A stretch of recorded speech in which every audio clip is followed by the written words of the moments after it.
Hello everybody, welcome to this installment of Sassy Sonya Sews. Today we are going to go over a couple of different things instead of just showcasing one project. I have mentioned in a previous post that this year I'm doing some quilt-alongs with quilting this year along with my cross-stitching. So I took a little break from cross-stitching that I'm going to go back to. One of the things that I decided I wanted to try is from Moda Fabrics, and they are doing Blockheads 4. This is the fourth time that they're doing it, hence the Blockhead 4. So I thought, you know what, this is going to be a fun thing to do. Each designer has their own different block, different one every week. And so they give their pattern, and their blog tells you how to construct the block and things like that. One of the fabrics that goes along to make this, you can use a layer cake. And we've talked about layer cakes and what they are in previous episodes of Sassy Sonya Sews. And so I decided I have a layer cake. Doesn't really have a decided project for it yet, so I would use the layer cake. Well, then I decided I was going to start making some of the blocks. And this is the first one that I tried out. And it's got a couple of blunders.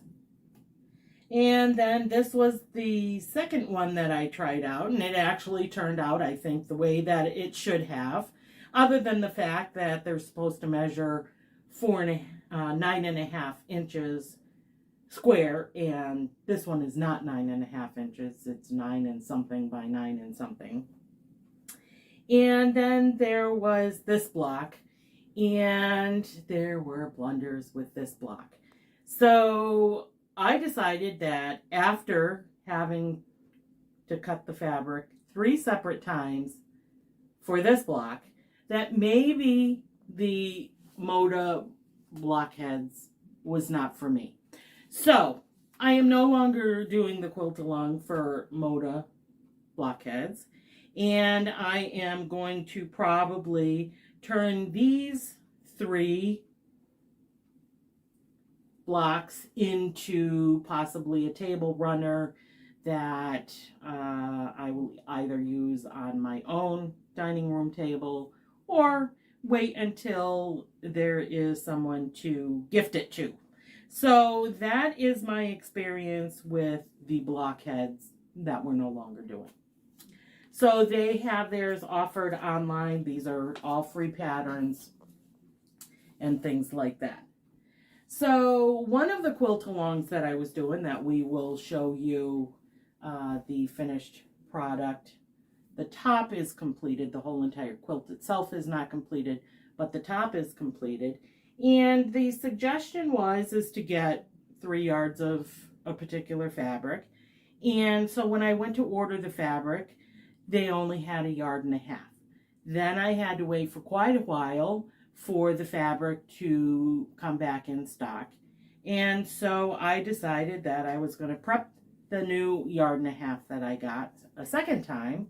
And as I was prepping the fabric, and by prepping, I starched the fabric because I've decided that it's easier for me to cut and sew precisely or more precise than I was doing before is if the fabric has a little bit of structuring to it and solidness to it. So I starch. And we've talked about starching in other episodes.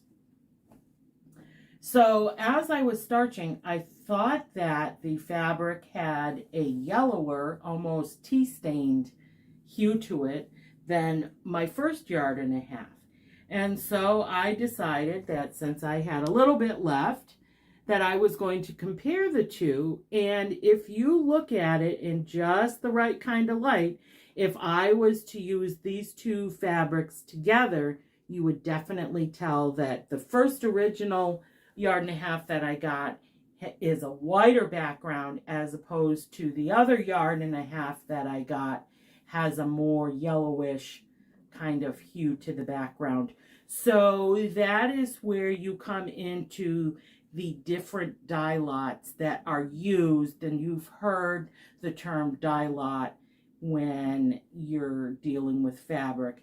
And so I would need to make sure that this was used all by itself in its own project, and that this was not used in any project that I used this in. So that's just a quick little throw out to you, that sometimes even though you think you're getting the same type of fabric, it's the same name, it's the same order number from wherever you're getting it from, doesn't mean that the fabric is going to look exactly the same, because these two are different. So the finished project that we have that we're going to show you today is another person is having a baby. So I thought, well, I'm going to sew up a real quick something. I got a book that is all about using fat quarters. And so I wanted to try out as many patterns as I possibly could. I got the book, so why not, right? So for her, she's having a little baby girl. This is called Hugs and Kisses. So it's not a very big crib quilt, but it is a good, I mean, if you have a tiny little newborn baby, this is going to be quite big for the baby for quite a while. And she can use this as she grows older, and she can snuggle with her dollies, or her pet. I don't know if they have a pet. This is, what it looks like. I did decide, though, that to have more of a definition, you want your X's and O's to be more of a darker fabric than what you see here, possibly, so that you definitely have no doubt as to the X's and the O's. The quilting on this is done in two different designs. In the center, where the X's and O's are, you'll see that it's a diamond shape, if you will. And then on the edge, it was actually called Splish Splash, and that is along the border. And then what I did with this particular quilt is I brought the backing fabric. You can see a little bit easier the quilting design sometimes. But I brought the backing fabric right to the front. It's not even a separate binding. I brought that right to the front. I trimmed it. I think it's 1.5 inches all the way around. And then I folded it over, and then I sewed it down on the front. And so that is the binding. Then, of course, we finished it off with our little label,